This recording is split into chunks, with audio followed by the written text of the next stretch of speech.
Students, welcome to my channel Math Portion. We were doing the course of Pearson A-Level Mathematics starting from the first chapter Algebraic Expression.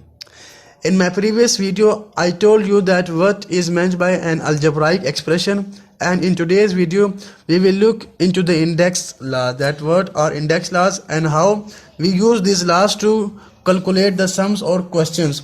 So first, I will write down some index laws that we use in mathematics.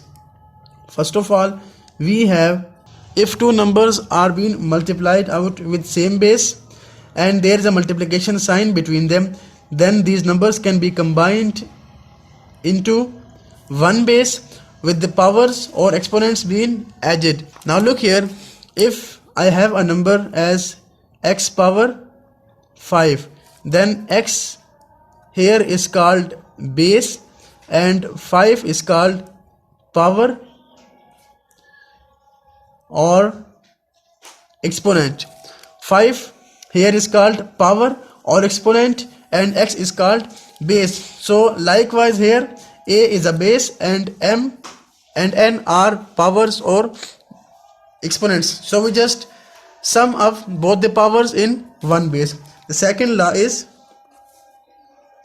if there is a divide sign in between them, then these can be written as a power m minus n, that is both the powers are just subtracted. And how this happens, like if I have a power m divided by a power n, then these also can be written as a power m divided by a power n or a power n multiplied by, now the term written in denominator a power n is carried to numerator. So what will happen if we carry this term to numerator?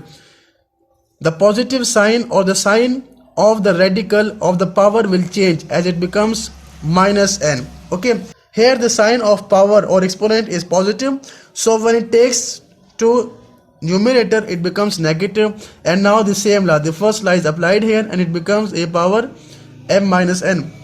So if you have the question that how it becomes m minus n, then it is the process. The third one is if we have two powers, then how can it be simplified? Like a power m and whole power n, then just these both the powers are multiplied out to give us a power mn.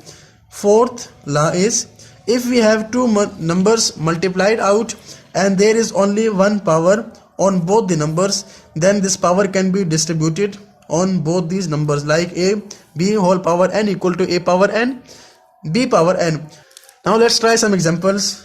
X power 5 is multiplied by x power 3, then it can be simplified like, now look here, base is x and base is same and both the numbers are being multiplied out. So here the first rule is applicable, a power m multiply a power n equal to a power m plus n, that is we write only one base and both the powers are added up, 5 plus 3, which gives x power 8, which is our solution.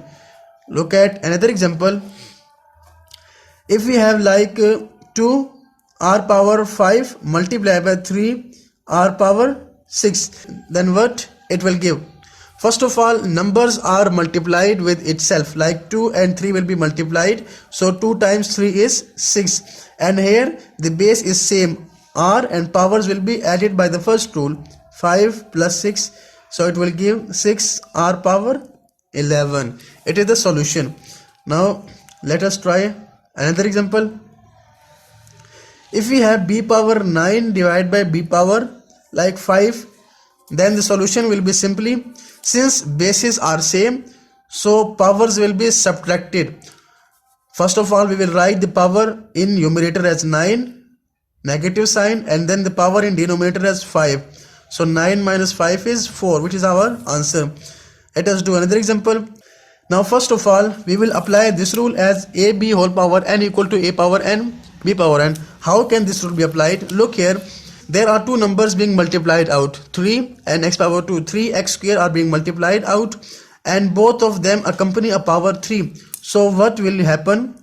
The power 3 will be applied on both these terms, like it is our first step, divided by x power 4. Now 3 raised to power 3. It means that 3 is multiplied with itself 3 times, like 3 times 3 times 3, which becomes 27. So it is 27.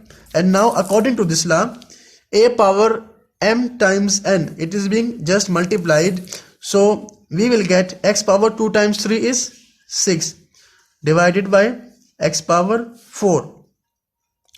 Now look here, both of the bases are same x, and both these expressions or both these terms are being divided. So we can just simply write here as 6 minus 4 using the second rule, a power m divided by a power n equal to a power m minus n.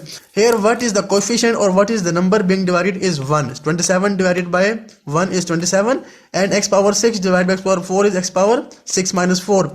So we get the answer as 27. X power 2 is our last answer. So students, in this video we have just studied about the index laws, and we have done some examples to check how can we use these laws to calculate the questions or to simplify the sums. So I hope you must have understand all of these questions. We will meet in the next video. Till then, take care. Goodbye.